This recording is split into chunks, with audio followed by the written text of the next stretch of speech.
하나님의 말씀은 호세아 6장 3절과 6절 두 절을 봉독하도록 하겠습니다. 호세아 6장 3절과 6절 두 절의 말씀입니다. 그러므로 우리가 여호와를 알자. 힘써 여호와를 알자. 그의 나타나심은 새벽빛같이 어김없나니 비와 같이 땅을 적시는 늦은 비와 같이 우리에게 임하시리라 하니라. 나는 인내를 원하고 제사를 원하지 아니하며 번제보다 하나님을 아는 것을 원하노라. 아멘. 지난 주일 아는 것이라는 제목으로 말씀을 드리면서 구약 성경에 나오는 히브리어 야다와 신약 성경에 나오는 헬라어 기노스코에 대한 말씀을 드렸습니다. 지난 주일에 드렸던 말씀이지만 조금이라도 기억이 나는지 한번 새겨보실 수 있기를 바랍니다. 아는 것은 사전적으로 의식이나 감각으로 느끼거나 깨닫는 것이라고 했습니다.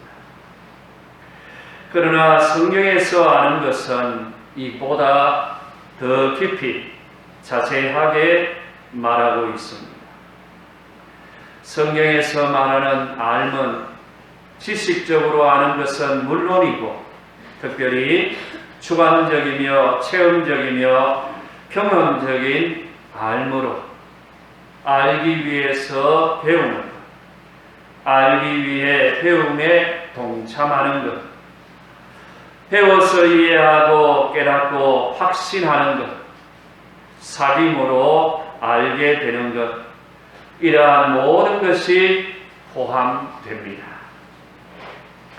그리고 히브리어 야다를 말씀드릴 때에 세 가지로 나누어서 말씀을 드렸습니다. 첫째는 하나님께서 사람을 안다고 하는 것입니다. 하나님께서 사람을 안다고 하는 것에는 선택의 의미가 있고 형통의 의미가 있습니다. 하나님께서 알아서 우리를 땅의 모든 족속 가운데서 택하여 주셨고 선택해 주심으로 의로운 길을 가는 성도들은 하나님께서 알고 인정해 주시는 축복이 있습니다. 둘째는 사람이 하나님을 아는 경우라고 했습니다. 지식적으로는 사람이 하나님을 알지만 하나님을 향한 사랑과 헌신 그리고 그분과 영적인 교제를 나누지 않으면 엘리 제사장의 아들들 홈리와 비나스처럼 여호와를 알지 못하더라는 소리를 들을 수밖에 없습니다. 이는 우리도 마찬가지입니다. 지식적으로는 여호와가 하나님이신 것을 알지만 바르게 섬기지 않으면 여호와를 알지 못하는 것과 같은 것입니다.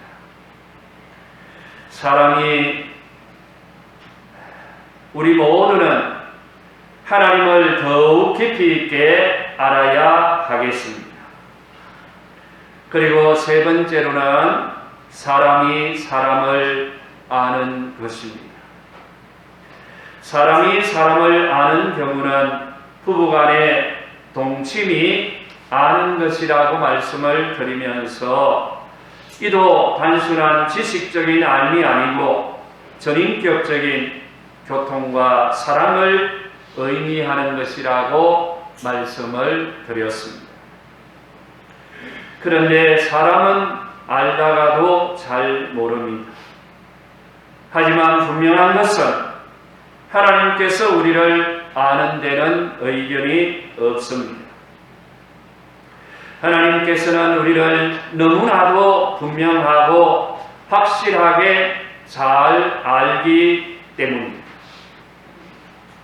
그런데 우리가 하나님을 알고 사람이 사람을 아는 데는 부족함이 많습니다. 그러므로 우리가 하나님을 알기 위해 많은 노력을 해야 하겠습니다. 그렇지 않으면 하나님을 알지 못해서 일어나는 부작용이 참 많을 것 같습니다. 그러므로 먼저 여호와를 열심히 압시다. 힘써 여호와를 알도록 하십시다. 사실 코로나로 인하여 하나님을 아는데 많은 제약을 받고 있습니다. 어떤 때에는 무기력하다는 생각이 들기도 합니다. 처음 코로나가 시작될 때에는 사스처럼 몇 달만 지나면 좋아지겠지라고 생각했습니다. 처음 접하는 일이다 보니 무엇을 어떻게 해야 할지 잘 몰라서 당황했고 아무것도 할 수 없다는 데에 좌절하기도 했습니다. 고민만 하다 스트레스만 쌓여 갔습니다. 그러면서 정부 정책을 따르지 않으니 어떤 때는 주위 교회 성도들과 이웃 주민들의 말들이 신경이 쓰였습니다.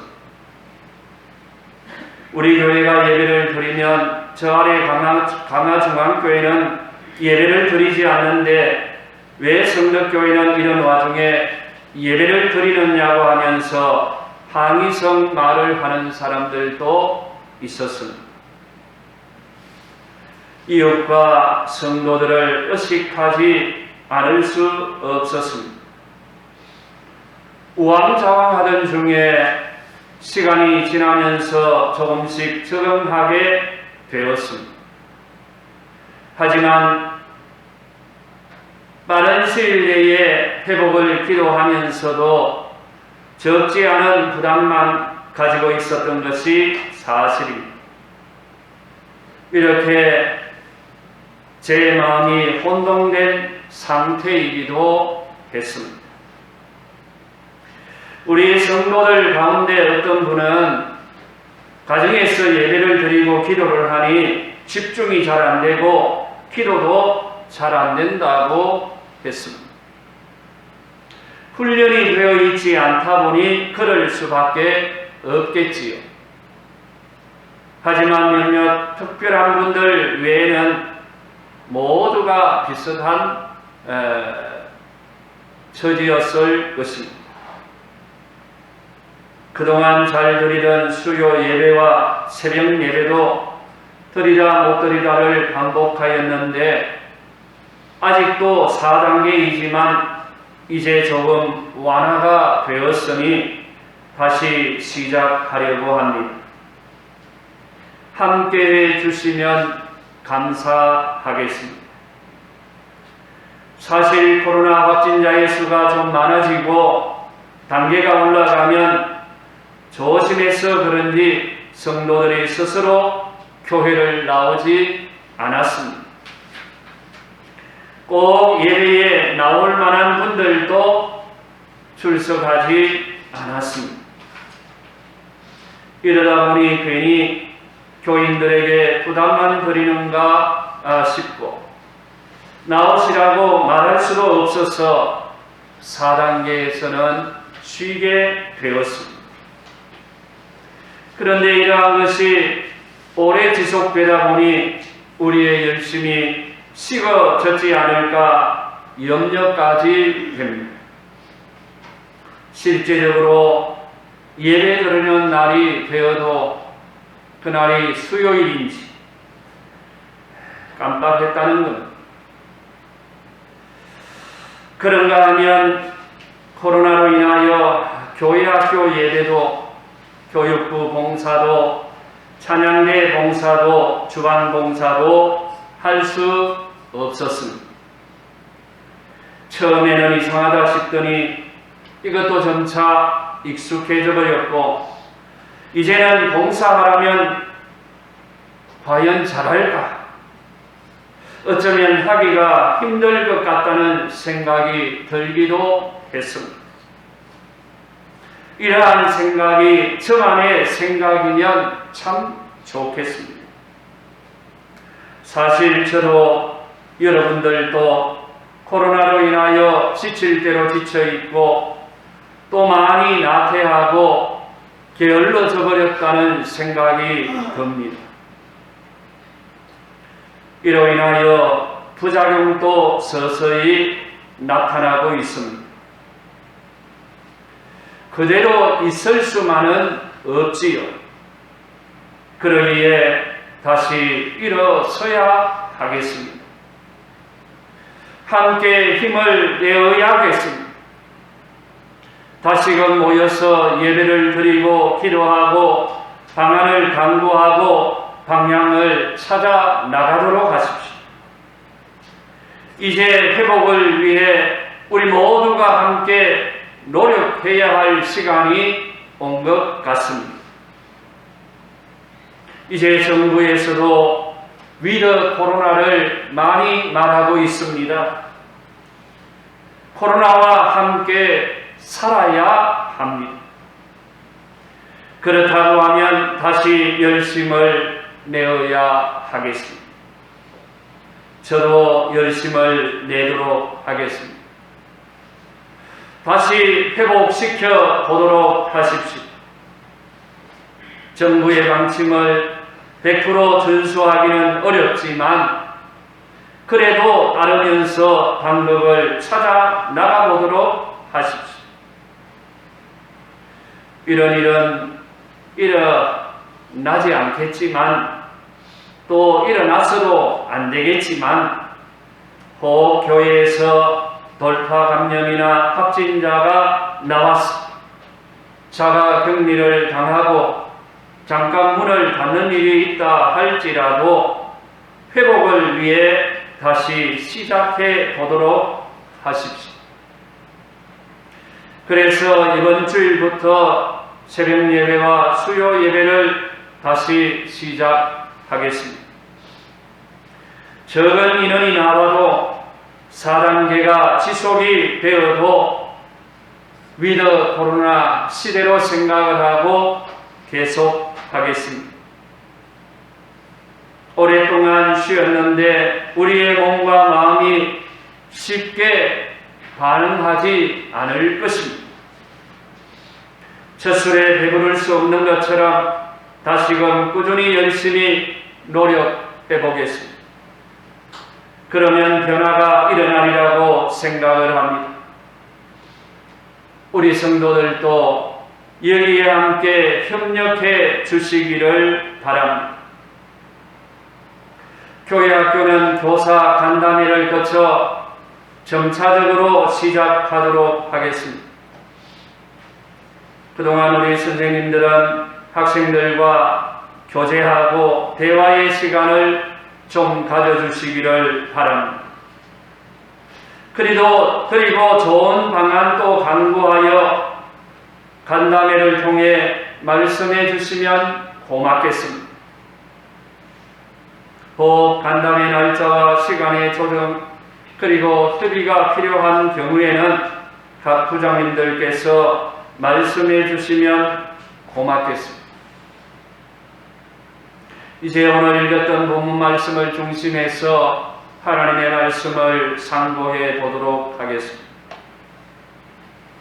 오늘은 우리가 하나님을 아는 데에 대한 말씀을 다시 드리도록 하겠습니다. 첫째, 하나님은 창조주의 하나님이십니다. 창조주 하나님이시기에 절대 주권을 가지고 모든 피조물을 다스리고 역사하시는 분이십니다. 하나님은 온 세상의 주인이십니다. 그러므로 하나님의 계획과 다스림의 경중과 질서를 따질 수가 없습니다. 하나님의 다스림에는 틀림이 없고 잘못될 수가 없습니다. 하나님은 하나님의 뜻대로 온 우주 만물을 다스리고 역사하시는 분이십니다. 이런 차이를 알아야 은혜를 알고 이런 차이를 알면 시험에 들 필요가 없겠지. 우리가 믿는 종교는 자연 종교가 아니고 계시의 종교입니다. 그러므로 우리가 믿는 하나님은 계시의 하나님입니다. 하나님께서 우리에게 계시해 주셔야 우리가 하나님을 알 수 있고 하나님께서 우리에게 와 주셔야 우리가 하나님을 알 수 있습니다. 하나님께서 비춰주시고 은혜를 주시고 감동을 주시고 깨닫게 해 주셔야 우리가 하나님을 알 수 있고 믿을 수 있습니다. 우리 성도들은 다른 우상을 섬길 수 없는 사람들. 왜냐하면 하나님의 절대 주권으로 우리를 그렇게 정하셨다는 예정론을 믿기 때문입니다. 예정론은 하나님께서 모든 것을 미리 정하셨다고 하는 것을 믿는 것입니다. 예정론은 다음과 같은 그런 믿음에서 나오는 것입니다. 하나님을 믿는 절대 주권을 믿는 믿음에서 나옵니다. 또 하나님의 선하신 예정을 믿는 것입니다. 하나님의 예정은 하나님의 방법으로 이루어진다고 믿는 것입니다. 예정론을 믿으면 적극적이고 열심히 살게 되는 것입니다. 그렇다고 해서 예정론과 숙명론은 다릅니다. 예정론을 믿으면 구원을 위해 최선을 다할 수 있고 환경을 극복할 수 있습니다. 하나님의 선한 예정을 따라 최선을 다하고 열심히 삽니다. 그러나 숙명론을 믿고 따르는 사람들은 세상의 모든 일이 사람의 힘으로는 어쩔 수 없는 운명에 의해 결정된다고 보기 때문에 운명을 믿고 명복을 빌어주게 됩니다. 이들은 환경의 지배를 받고 열심히 살지 않습니다. 다시 한번 말씀을 드리지만 우리 하나님은 창조주의 하나님이십니다. 하나님은 절대 주권을 가지고 모든 피조물을 다스리시고 역사하시는 분이시며 온 세상의 주인이십니다. 그리고 두 번째로는 하나님은 영이십니다. 웨스트민스터 소요리 문답 4번을 보면 하나님은 영이시며 하나님의 존재와 지혜와 능력과 거룩함과 공의와 선함과 진실은 무한하고 영원하며 불변함을 가르쳐주고 있습니다. 요한복음 4장 24절에 있는 말씀을 잘 알고 계시지요. 하나님은 영이시니 예배하는 자가 영과 진리로 예배할지니라 라고 했습니다. 오늘도 영과 진리로 영이신 하나님께 예배드릴 수 있는 복된 성도들이 되실 수 있기를 원합니다. 하나님께서 영이시기에 우리의 외형보다 마음을 보십니다. 그래서 바울은 빌립보서 2장 5절에서 이렇게 말합니다. 너희 안에 이 마음을 품으라. 그리스도 예수의 마음입니다.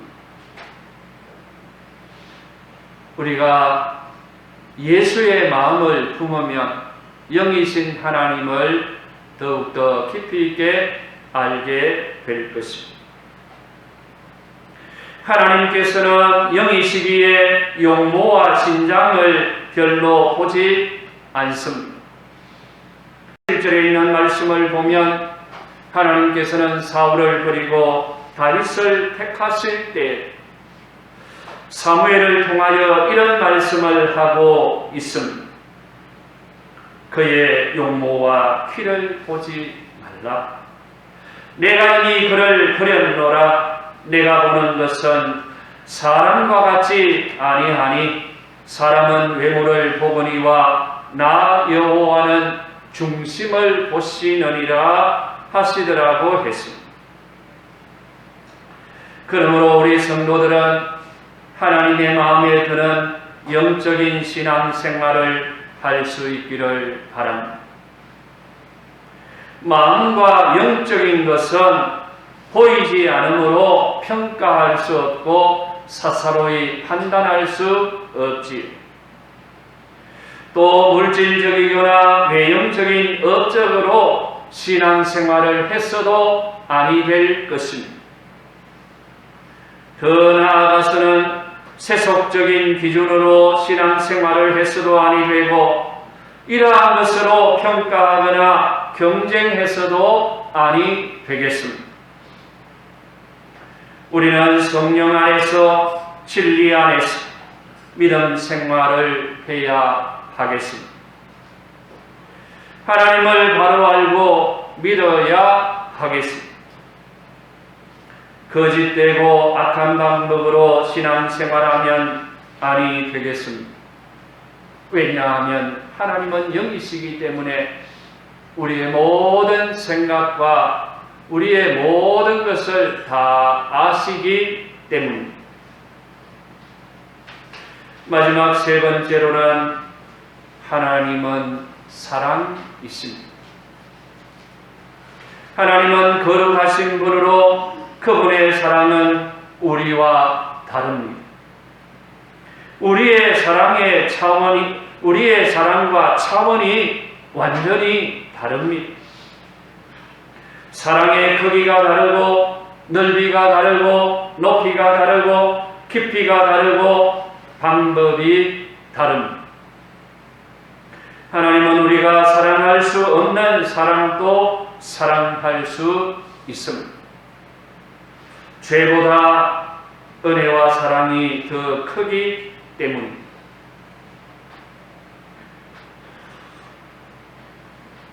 이런 하나님께서 저와 여러분, 우리를 사랑해 주셨습니다.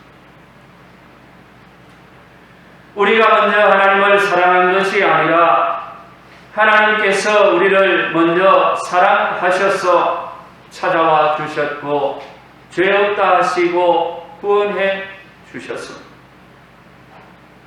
이보다 더 큰 사랑이 어디 있겠습니까? 하나님은 우리의 대접을 받고 기분이 좋으셔서 우리를 구원해 주시고 축복해 주신 분이 아닙니다. 로마서 5장 8절에 있는 말씀에 보니 바울은 이런 고백을 합니다. 우리가 아직 죄인 되었을 때에 그리스도께서 우리를 위하여 죽으시고 하나님께서 우리에게 대한 자기의 사랑을 확정하셨다. 요한일서 4장 19절에서는 우리가 사랑함은 그가 먼저 우리를 사랑하셨습니다 라고 말씀해 주고 있습니다. 하나님께서 사랑의 하나님이시기에 그분이 먼저 우리를 찾아오셨고 우리를 사랑해 주셨고 우리를 구원해 주신 것입니다. 사랑의 하나님은 우리에게 모든 것이 합력하여 선을 이루게 해 주시는 분이십니다. 하나님은 사랑이시기 때문입니다. 심지어는 우리가 잘못을 하고 죄를 지어도 합력해서 선을 이루게 하시는 분이십니다. 이런 말씀을 드린다고 해서 우리가 죄를 짓고 합리화하는 것은 곤란합니다. 하지만 죄를 지었다 할지라도 사랑의 하나님께서는 분명히 합력해서 선을 이루게 하시는 하나님이십니다. 사울은 하나님을 잘 모를 때에 교회를 핍박하는 잘못과 죄를 지었지만 이로 인하여 더욱 통에 자복하게 되었고 겸손하게 되었습니다. 우리가 한 업적을 내세우면 내세울수록 하나님과는 거리가 멀어질 수 있습니다. 이러한 것은 바울과 같이 다 해로 여기고 배설물처럼 여겨야 할 줄로 생각합니다. 하나님은 사랑이시기 때문에 우리를 용서해 주십니다. 그리고 사랑의 하나님은 우리에게 하나님의 사랑을 닮은 삶을 요구하십니다. 로마서 13장 8절에 있는 말씀을 보면 피차 사랑의 빛 외에는 아무에게든지 아무 빛도 지지 말라. 남을 사랑하는 자는 율법을 다 이루었느니라 라고 말씀하고 있습니다. 우리 성도들은 사랑하는 방법도 배워야겠지만 원리까지 배워서 인간 중심에서 내 중심에서 하나님 중심, 교회 중심, 말씀 중심으로 나아가야 하겠습니다. 그래서 서로 사랑해야 하고 더 나아가서는 관계가 불편한 사람, 원수까지도 사랑해야 하겠습니다.